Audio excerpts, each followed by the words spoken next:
Eu quero trazer aqui nessa manhã uma confortadora mensagem da palavra de Deus. Afinal de contas, o que seria de nós se não fosse o conforto das Escrituras, né? Uma certa vez alguém teve a capacidade de me convidar para um evento onde só dizer assim, não, lá só vai haver música, só vai haver, né, conjuntos, lá não vai ter nem pregação da palavra de Deus, achando que estava dizendo uma grande coisa para mim. Imagina, eu vou num evento onde tem música evangélica, música gospel, e não vai haver a mensagem da palavra de Deus, né? Então você imagina o que é esse tipo de evento. Eu tenho um gozo, uma alegria, uma felicidade imensa no meu coração. Estou desfrutando do momento extraordinário na minha vida por causa da minha comunhão com Deus, comunhão que eu tenho com Deus desde os meus 13 anos de idade. Estou com 60 anos, graças a Deus. E hoje eu desfruto, eu digo assim para Deus, sabe como quando alguém diz assim, por que você quer ganhar esse prêmio e quer ouvir dele o porquê que ele quer ouvir esse prêmio? É a mesma coisa, eu chego para Deus e eu digo assim, Senhor, eu quero viver, me dê vida, me dê uma vida longa, eu quero viver para contemplar a tua glória, para contemplar tuas obras neste mundo de trevas. Porque lá no céu, certamente será um lugar maravilhoso, um lugar bom, um lugar feliz, onde não precisaremos, né, de que Deus nos mostre o seu poder. São nessas horas de trevas, quando estamos cercados de inimigo, quando estamos enfrentando a oposição de Satanás, que estamos sendo úteis a Deus. É aqui e agora que Deus nos mostra o seu poder, sua glória, sua majestade e seu domínio. Eu lembro-me que quando a gente costumava ir na igreja, porque para mim a igreja, de certa forma, acabou, né?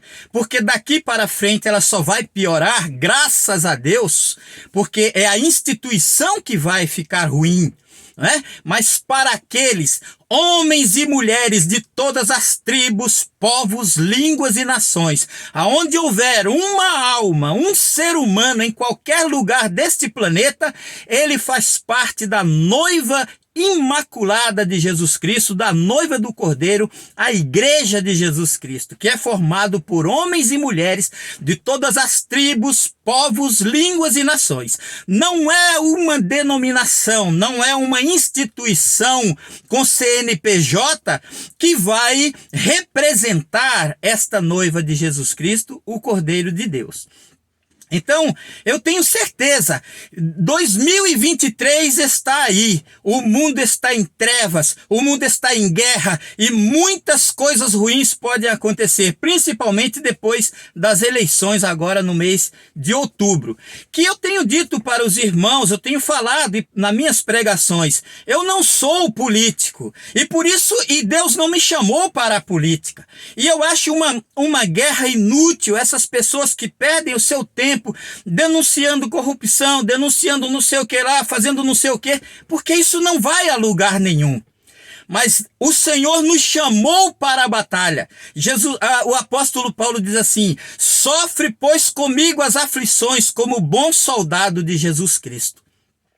E aí eu me lembro que quando a gente chegava na igreja, que ouvia a história de Davi que derrotava Golias, né, de Gideão que com 300 homens venceu uma multidão que era como inumerável, a Bíblia diz, né? Apenas com 300 valentes Gideão derrotou todos os seus inimigos. No capítulo, não vou ler aqui porque eu não tenho condições de ficar folheando a Bíblia, porque está escuro aqui dentro, né? Ainda é muito cedo. Na verdade, eu queria falar, era 5 horas da manhã, e estava tão escuro que eu não conseguia nem me enxergar aqui dentro. Mas a verdade é que eu vou apenas narrar o que está escrito no primeiro livro de Reis, entre o capítulo 16 e o capítulo 22, portanto, no final do livro no livro dos Reis, que fala do rei Acabe, que ele se tornou uma referência de homem maligno. Então, quando alguém queria dizer ou falar que um rei ou uma pessoa era ruim, eles tomavam por base Acabe, como Acabe, que se vendeu para fazer o mal e tudo mais. Então ali nós vemos a história de Acabe, entre o capítulo 16 e o capítulo 22 do primeiro livro de Reis. Ali está um resumo do que aconteceu. Logo no capítulo 17 aparece Elias, né, profetizando que haveria uma grande seca e tudo mais. Em seguida vem o episódio muito conhecido do Monte Carmelo, aonde Elias chega para o povo e diz assim: até quando cocheareis entre dois pensamentos? Se o Senhor é Deus, segui-o. Se Baal é Deus, então segui a Baal. E ali, vejam só como as coisas. Eram 450 profetas de Acabe, mais 400 profetas, né, que eram sustentados por Jezabel. Portanto, Elias, um único homem, estava enfrentando 850 falsos profetas que profetizavam para agradar Acabe. Não importava que Israel estivesse mergulhado na idolatria, não importava que Israel estivesse vivendo seca, fome, miséria, desgraça. Aqueles profetas que estavam em volta de Acabe e de Jezabel só diziam: esse é o melhor lugar do mundo, o Senhor está contigo, o Senhor vai te abençoar, o Senhor vai te dar vitória, o Senhor é isso, o Senhor é aquilo. Mas havia um homem que era verdadeiramente profeta do Senhor. Eram 850 contra 1, e adivinha de que lado Deus estava? Aí alguém diz assim: mas dividir para conquistar. Ninguém está dividindo nada. A palavra de Deus divide. Trevas é de um lado, luz de outro. Quem é do Senhor, passe para o lado do Senhor. Você tem que decidir de que lado você está. Ou do caminho, você está andando num caminho estreito, ou você está andando num caminho largo. Ou você é o filho da luz, ou você é filho das trevas. Ou você é servo de Deus ou servo do diabo. É assim que está dividido o mundo. Nós não lutamos contra a carne e contra o espírito, porque nem contra a carne nem contra o sangue, porque as armas da nossa milícia não são carnais. As armas da nossa milícia não são carnais, são poderosas em Deus para a destruição das fortalezas, destruindo os conselhos e toda altivez, toda soberba, toda arrogância daqueles que se levantam contra Deus, levando cativo todo o entendimento à obediência de Cristo. E aí, quando eu digo para você não se importar com a política, porque o mundo jaz no maligno, mas a igreja não está no maligno. Na igreja está Jesus Cristo, aquele que caminha entre os 7 castiçais, aquele que faz promessas e ameaças para aqueles que desafiam a sua autoridade, a autoridade do Espírito Santo que está no nosso meio. Então, o mundo jaz no maligno, mas a igreja está nas mãos de Jesus Cristo. Ele diz: eu tenho as chaves. Quando eu fecho, ninguém abre, e quando eu abro, ninguém fecha. Quem não tem temor de Deus, que se prepare para ser derrotado, porque Jesus diz: e se eles não se arrependerem, contra eles pelejarei com a espada da minha boca. E isso ele se refere também à questão lá no Novo Testamento, no livro de Apocalipse, se referindo também a uma pessoa chamada Jezabel.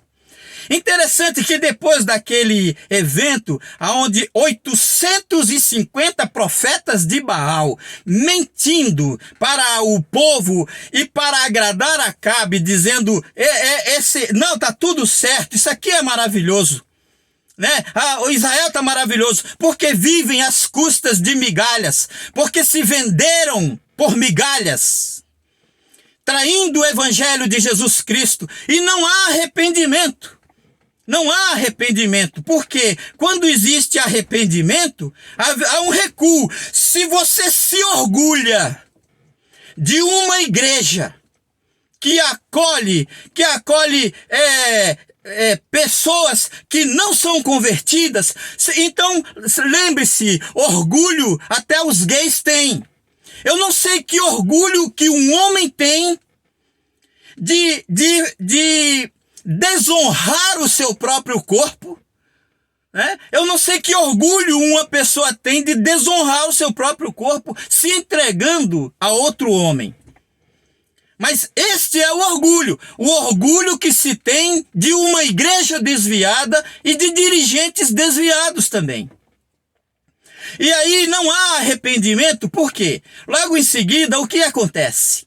O que acontece? A minha bateria está acabando, mas vou terminar aqui rapidamente. O que acontece? Lá no final, então aparece Acabe, né, novamente convocando os profetas. O mesmo que aconteceu no final.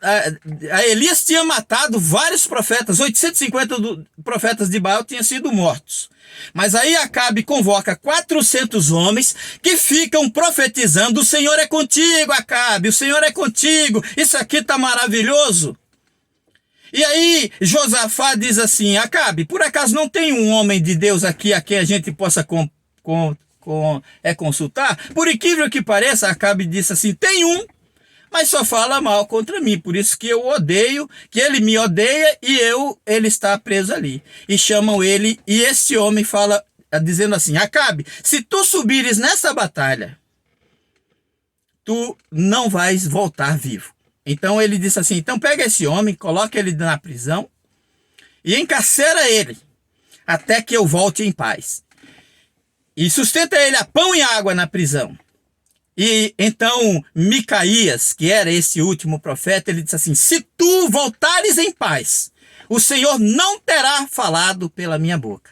Se houver paz, se houver prosperidade, se você prosperar, continuar prosperando no seu erro, então o profeta mentiroso sou eu.